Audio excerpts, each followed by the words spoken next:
Breaking news today.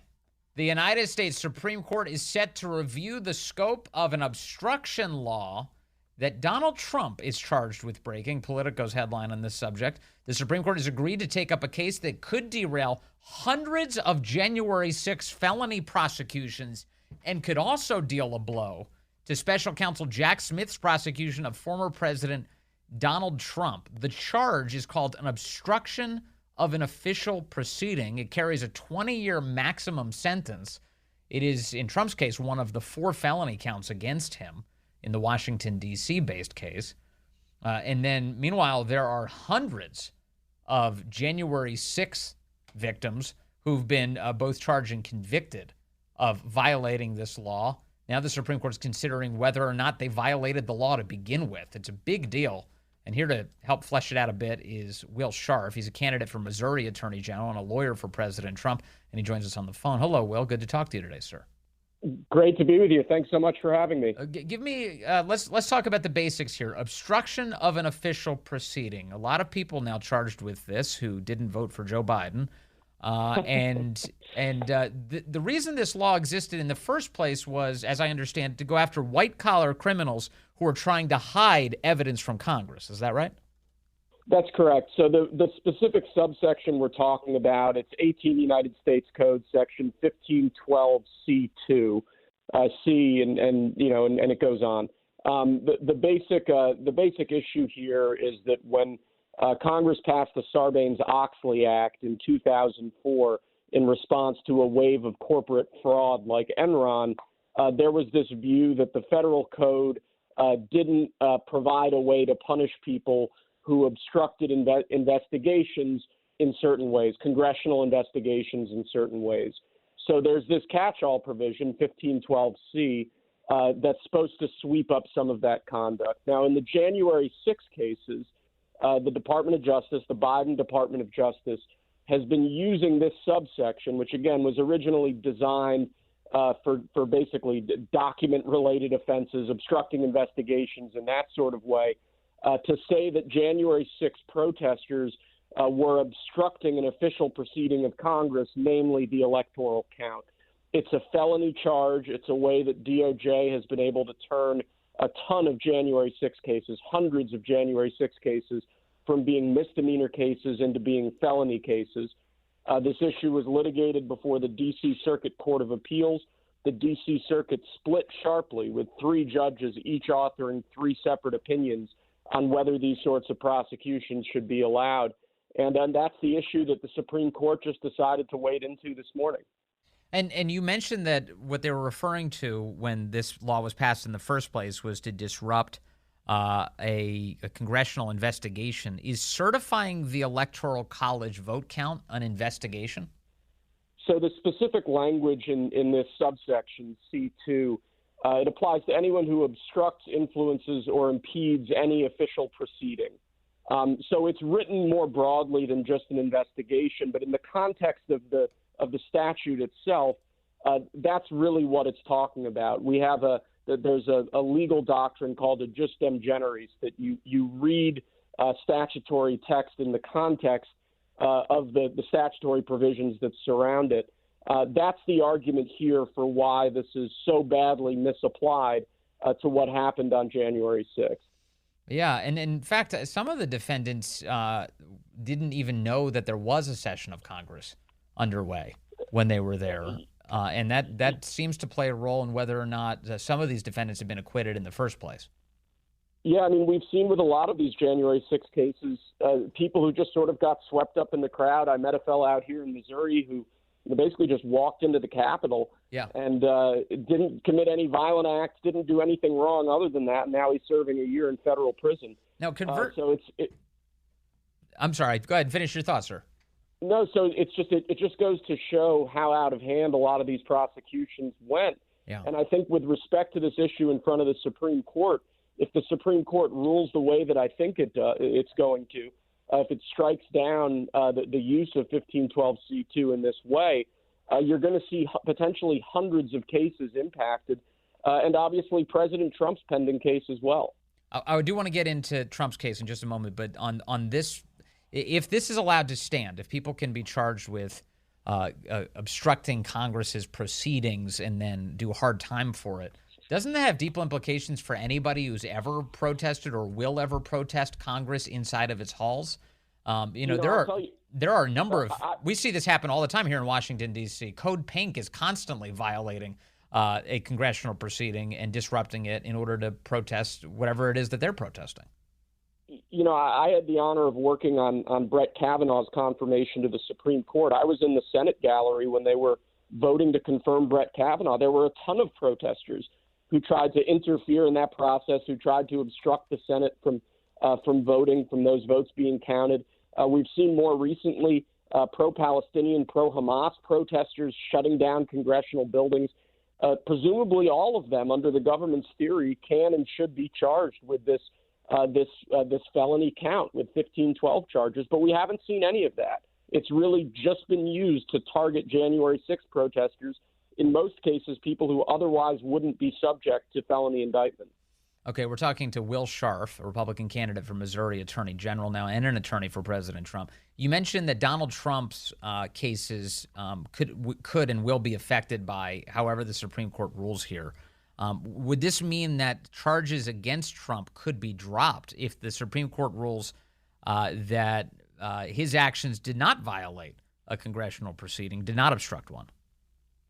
Yeah, so again, this Fischer case, the case the Supreme Court just took up, relates to charges under Section 1512C2. One of President Trump's charges in D.C. Is that he violated 1512C2. And actually, a second charge is that he conspired to violate that same statute. So two of the four charges in the pending D.C. prosecution are directly implicated by what the Supreme Court has decided to do. And that means that by June, we could have a ruling saying that DOJ's theory of prosecution here against President Trump for fully half of the indictment against him in D.C. is legally invalid. That just has huge ramifications for the case against President Trump, and I think we'll be interested to see how that all plays out in the months ahead. Right? Isn't that charge additionally stupid because isn't the President of the United States supposed to influence congressional proceedings? I mean, one of his jobs is to sign bills into law, so it would make sense that he try and wield some influence over the affairs of Congress. Yeah, look, I think it's tough to see how any of the legal theories against President Trump end up holding up in court. What we see here is Jack Smith, the special counsel, using wildly overbroad interpretations of federal statutes, both in the D.C. case and also as well in the Florida documents case. That's been his M.O. It was also his M.O. when he indicted and prosecuted Bob McDonnell, former governor of Virginia. That case was thrown out unanimously by the Supreme Court in an 8-0 vote. So I think that's what we're seeing here. Yeah. And I think the Supreme Court is signaling with granting certiorari in this Fischer case, with taking this Fischer case, that they're going to be scrutinizing what DOJ is doing by applying these statutes so broadly to catch this kind of conduct. Now, Jack Smith is in an all-out sprint to meddle in the presidential election, in my view, because he still is trying to get this early March trial date up and running, based on the fact that the Supreme Court is considering two things. One, whether or not Donald Trump is entitled to some immunity from all of these charges, and two, this Fischer case, which involves whether or not anybody can be charged in this way with obstructing a congressional proceeding. Do you think the trial will actually start in March? You know, I may be breaking some news here, but just a couple hours ago, Judge Chutkan actually stayed the trial date. We filed a motion for a stay in the district court while we appealed this presidential immunity issue that we've been arguing. That's before the D.C. Circuit now. And Judge Chutkan actually, she granted our motion for a stay, saying that while this presidential immunity issue is being litigated, proceedings in front of the district court cannot continue. It's a stay of the trial date. It's a stay of all discovery, all substantive motions. I don't see any way that case goes to trial on the timeline that they sort of set out here. And you know, I think President Trump has said repeatedly that these prosecutions are an attempt at election interference. That setting that trial date for the day before Super Tuesday was, I think, a great example of that. But at least for now, it seems like we're winning, and I don't think that trial date will hold. And I think that we're going to end up seeing this thing get pushed back significantly, potentially until after the election altogether. Well, that would be the normal course of things, wouldn't it, if the Justice Department kept to its pledge to not interfere in political elections? But Jack Smith seems to have an insatiable appetite to do that very thing. You know, I was a federal prosecutor here in Missouri. I prosecuted violent crime cases here. I saw relatively simple carjacking and armed robbery cases take years to bring to trial. Meanwhile, in this January 6th case in D.C., with millions and millions of pages of discovery, including classified information that's subject to a very restrictive set of laws, millions of pages of discovery. Yeah. And meanwhile, Jack Smith was calling for a trial in 6 months. It's just insane. And again, it really speaks to the politicization of law enforcement and the politicization of these prosecutions in derogation of President Trump's due process rights. And I think the rights of all Americans to have this election proceed without interference by the Biden administration. If I can return for a moment, and thank you again for your time, Will Scharf, to this issue of these January 6 defendants, I do wonder to what extent, though, a victory in the Supreme Court might be bittersweet. And let me summarize it this way, because there's a Twitter account called Patriot Freedom Project who wrapped it up today nicely and said this: the damage is already done. My nephew was kicked out of the Army after a 12-year career over this charge. He has spent 3 years behind bars and counting. He's lost almost 3 years of his freedom. Matthew Perna lost his life over this charge. How do you make the Perna family whole over this? Rachel Powell is set to self-surrender on January 5th after being sentenced to 5 years in prison on this charge. A mother of 8 is being ripped away from her children over this charge. Tom Caldwell is to be sentenced on this charge next week. All trials, sentencing, and self-surrenders on this charge should be halted until we hear the Supreme Court's ruling.